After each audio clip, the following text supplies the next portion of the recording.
Haruka walked into the school feeling a little nervous, but excited for her first day. Everything was new to her since she had moved from Tokyo to Kyoto with her parents, who wanted to live closer to nature. They had bought a tiny house near the mountains, with a view of the ocean. It was a beautiful place, but Haruka missed her old friends and her old school. However, she was determined to make new friends here, and she knew that she could do it.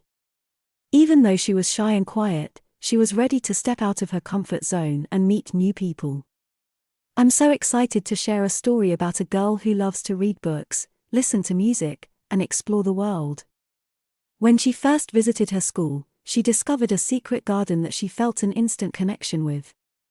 A beautiful poem is waiting for you to discover it, inscribed with lemon juice on the gate hidden by a thick wall of ivy.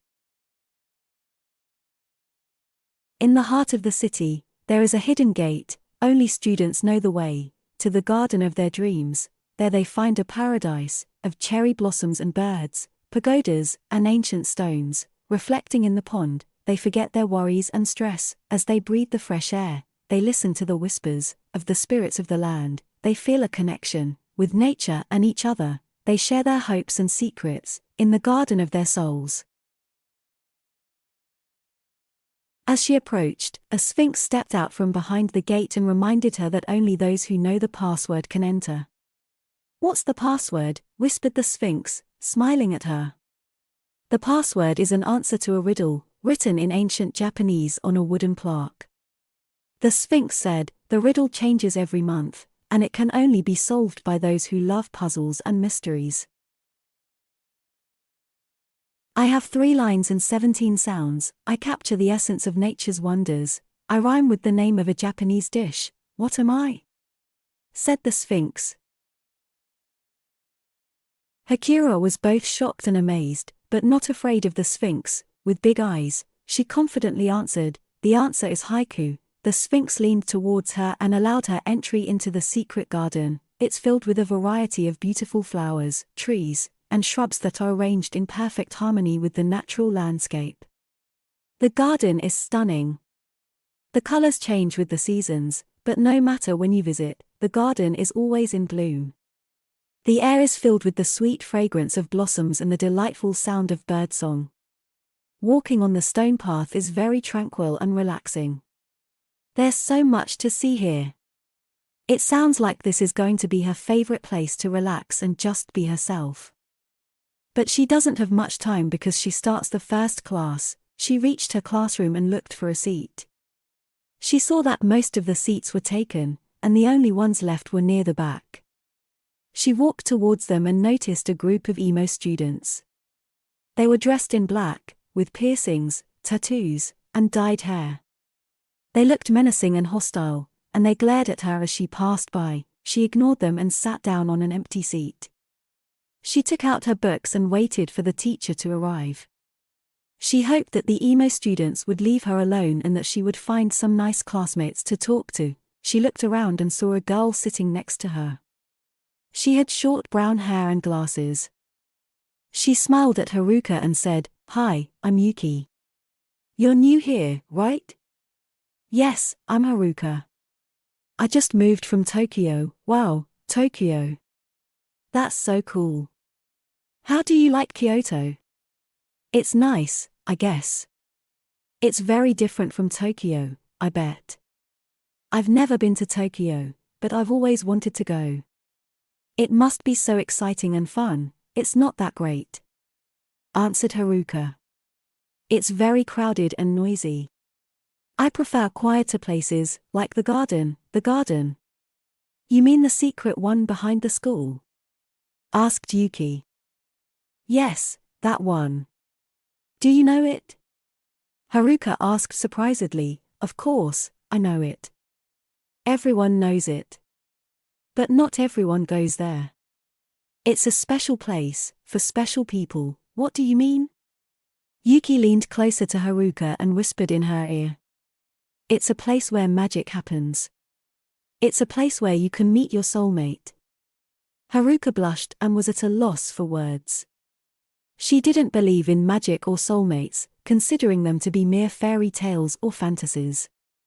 She never thought she would find someone who could love her or understand her, seeing herself as an average girl with long brown hair and brown eyes. Therefore, nothing about her seemed exciting or special. She looked away from Yuki and saw a boy walking into the classroom. He was tall and handsome, with black hair and blue eyes. He wore a leather jacket and a silver necklace. He looked like a movie star or a rock star. He was Kai, the new boy from Tokyo. He arrived a week ago and quickly became the most popular boy in school. He is smart, talented, and charming, and leads the music club with his beautiful voice. Everyone admires him, especially the girls who all want to be with him. Haruka felt a pang in her heart.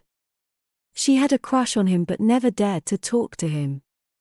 She was too shy and insecure. She felt he was out of her league and different from her. She watched him walk to the front of the classroom and sit at the teacher's desk. He smiled and waved at everyone. Everyone cheered and clapped. He was the center of attention and loved it. He smiled and winked at Haruka, causing her face to turn red. Haruka felt a shock in her body when their eyes met. She wondered what he was thinking and what he wanted from her. She felt a tap on her shoulder and turned to see Yuki. She had a grin on her face, and she said, "Did you see that? He smiled at you. He likes you. Maybe he will be your soulmate.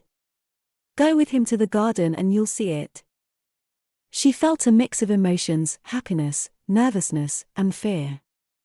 She was unsure of what to do or say, and uncertain whether Yuki was serious or joking, or if Kai was being genuine or playing games. She was unsure whether to trust or avoid him. Upon looking at him again, she noticed his curious expression. He stood up from the desk and walked towards her, stopping in front of her before speaking. "Hi, I'm Kai. You're Haruka, right?" She nodded and said, "Yes, I'm Haruka. I just moved from Tokyo."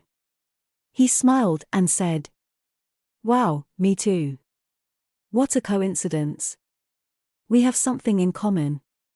He reached out his hand and said, "It's nice to meet you, Haruka. I hope we can be friends." She hesitated. Then, she took his hand.